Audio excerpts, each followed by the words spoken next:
guys, buntag sayo. Nakita na ko sa pum guys nga dunay dagang isda. Dili ni ako guys. Sa akong anak ni sa Kanlusong. O yang gibili na ko guys kay ipatimbang ko no. Ipatimbang ko no ning maong isda. O nagpasalamat lamang po ko guys kay dunay ni saad naho nga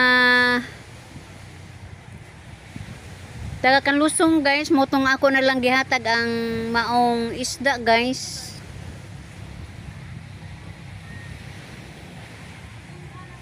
Ay medyo nagkompromiso po ko guys kay doon ako nun mag birthday. Nandiya kadlawon pa man pud lagi ni tawag di ako na lamang pong murag medyo lihis na ang isda na ho guys.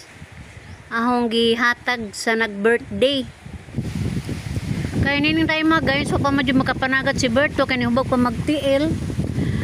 Di may isda sa kong anak mo na lang kong gihatag guys kay murag na konsensya po ko ni ani mo to nang ako na lang pong gihatag ang maong isda. Walang po ko magsawa guys.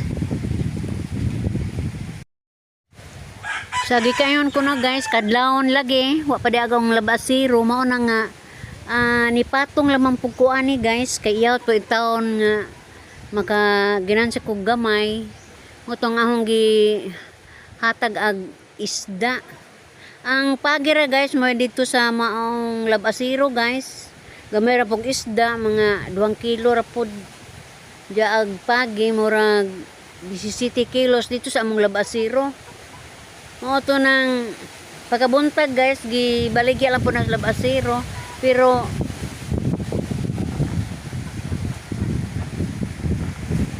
aduna ko na baligya sa labasiro guys. A few moments later.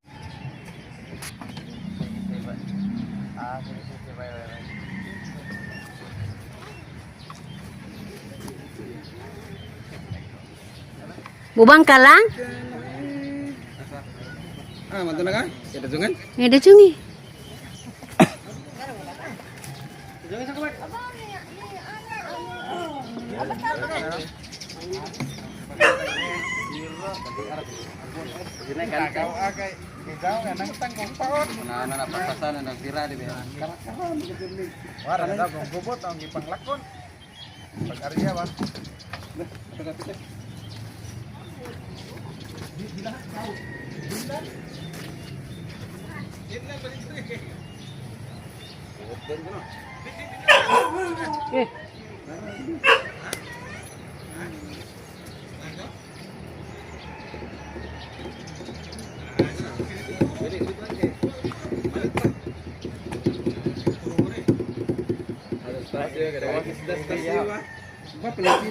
Oh, sorry. 17 kilos. Asa mo ka? Ada kamera tuh enggak masak. Kamera enggak masak. Okay na, madana. Oke, jangan.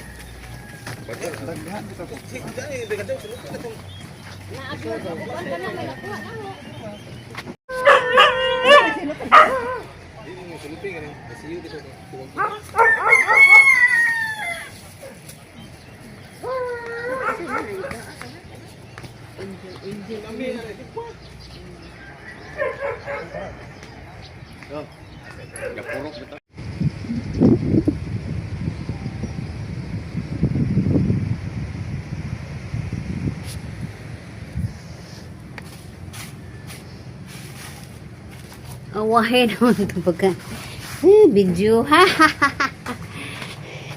baho ni Bert. Oh, dugay na ni guys. Mga 4 adlaw na ni.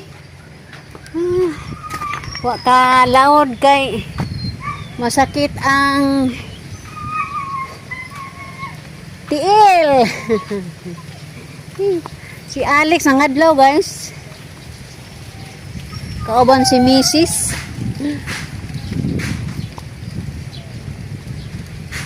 Kauban si Mrs. ng adlaw.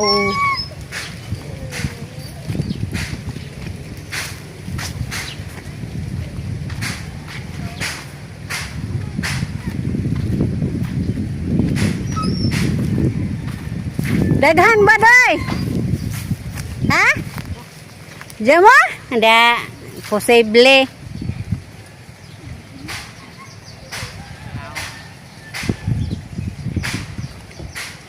Wa ba na do gata si Rosel? Wala gata, nahadlok ra. Nahadlok sa unsa? Pating.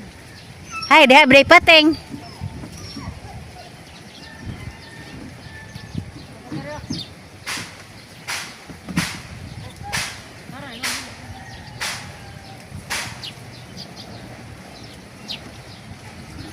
Mga 2 kilo tingali din ni kuha oh.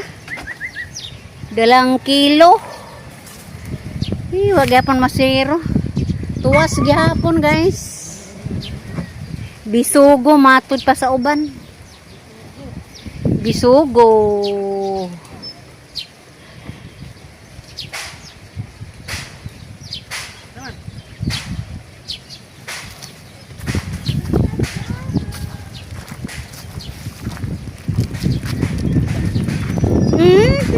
Mayroon pala.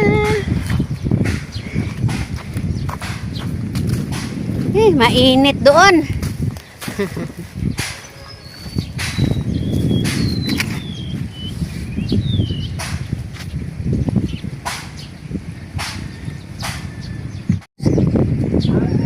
Namay nagpadagan-padagan ana. Omar? Agay nihilak na po.